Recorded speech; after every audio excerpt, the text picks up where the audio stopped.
जय श्री कृष्णा। आज हम श्रीमद् भगवत गीता के 8वें अध्याय का महात्म्य लेकर आए हैं। श्रीमद् भगवत गीता जो अपने आप में परम अद्भुत है, जिसके एक या आधे श्लोक को सुनकर भी पापी से पापी मनुष्यों का उद्धार हुआ है। फिर संपूर्ण पाठ को सुनने का, संपूर्ण गीता को सुनने का जो महत्व है, उसका तो वर्णन ही नहीं किया जा सकता।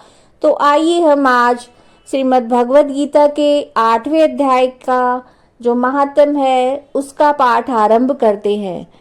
भगवान शिव कहते हैं, देवी अब 8वें अध्याय का महात्म्य सुनो। उसके सुनने से तुम्हें बड़ी प्रसन्नता होगी। लक्ष्मी जी के पूछने पर भगवान विष्णु ने उन्हें इस प्रकार अष्टम अध्याय का महात्म्य बतलाया था। दक्षिण में आमर्दपुर नामक एक प्रसिद्ध नगर है। वहाँ भाव शर्मा नामक एक ब्राह्मण रहता था, जिसने वैश्य को पत्नी बनाकर रखा था। वह मांस खाता था, मदिरा पीता, श्रेष्ठ पुरुषों का धन चुराता, पराई स्त्री से व्यभिचार करता और शिकार खेलने में दिलचस्पी रखता था। वह बड़े भयानक स्वभाव का था और मन में बड़े बड़े हौसले रखता था। एक दिन मदिरा पीने वालों का समाज जुटा था। उसमें भाव शर्मा ने भर पेट ताड़ी पी, खूब गले तक उसे चढ़ाया। अतः अजीर्ण से अत्यंत पीड़ित होकर वह पाप आत्मा कालवश मर गया और बहुत बड़ा ताड़ का वृक्ष हुआ। उसकी घनी और ठंडी छाया का आश्रय लेकर ब्रह्म राक्षस भाव को प्राप्त हुए कोई पति पत्नी वहां रहा करते थे। उनके पूर्व जन्म की घटना इस प्रकार से है।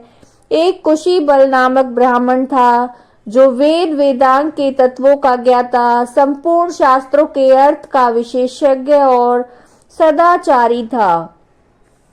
उसकी स्त्री का नाम कुमति था। वह बड़े खोटे विचार की थी। ब्राह्मण विद्वान होने पर भी अत्यंत लोभवश अपनी स्त्री के साथ प्रतिदिन भैंस, काल पुरुष और घोड़े आदि बड़े दानों को ग्रहण किया करता था, परंतु दूसरे ब्राह्मणों को दान में मिली हुई कौड़ी भी नहीं देता था।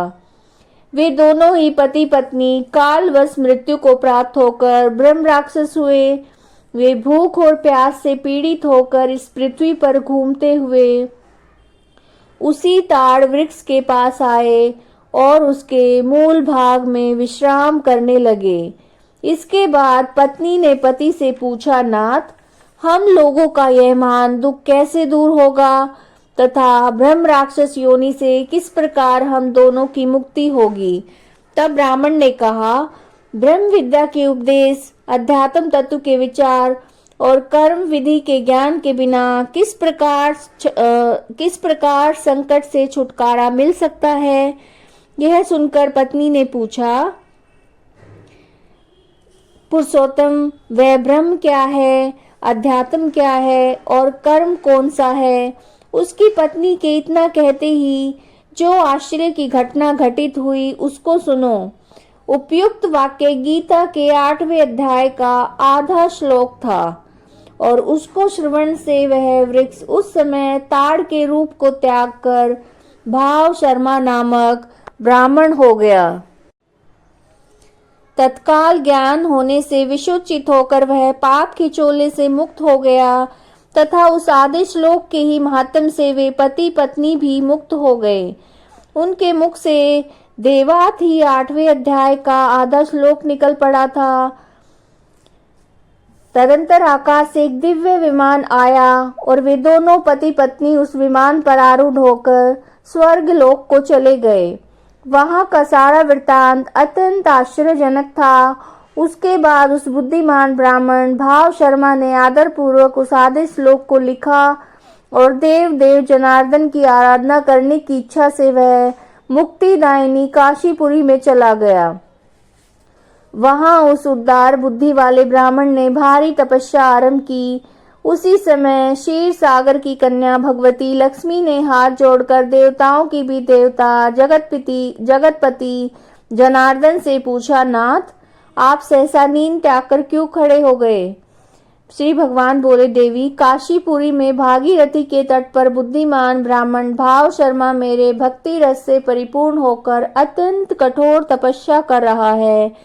वह अपनी इंद्रियों को वश में करके गीता के 8वें अध्याय के आधे श्लोक का जप करता है। मैं उसकी तपस्या से बहुत संतुष्ट हूँ और बहुत देर से उसकी तपस्या के अनुरूप फल का विचार कर रहा था। प्रिय, इस समय वह फल देने को मैं उत्कंठित हूँ। पार्वती जी ने पूछा, भगवान, श्री हरि सदा प्रसन्न होने पर भी जिसके लिए चिंतित हो उठे थे, उस भगवत भक्त भाव शर्मा ने कौन सा फल प्राप्त किया? श्री महादेव जी बोले, देवी, द्विज श्रेष्ठ भाव शर्मा प्रसन्न हुए। भगवान विष्णु के प्रसाद को पाकर आत्यंतिक सुख को प्राप्त हुआ तथा उसके अन्य वंशज भी जो नरक यातना में पड़े थे, उसी के शुद्ध कर्म से भगवत धाम को प्राप्त हुए। पार्वती, यह 8वें अध्याय का महात्म थोड़े में ही तुम्हें बताया है, इस पर सदा विचार करते रहना चाहिए। तो यह श्रीमद् भगवद गीता के 8वें अध्याय का महात्म था। अगर आपको ये वीडियो पसंद आई है तो वीडियो को लाइक कीजिएगा, चैनल को सब्सक्राइब कीजिएगा। जय श्री कृष्णा।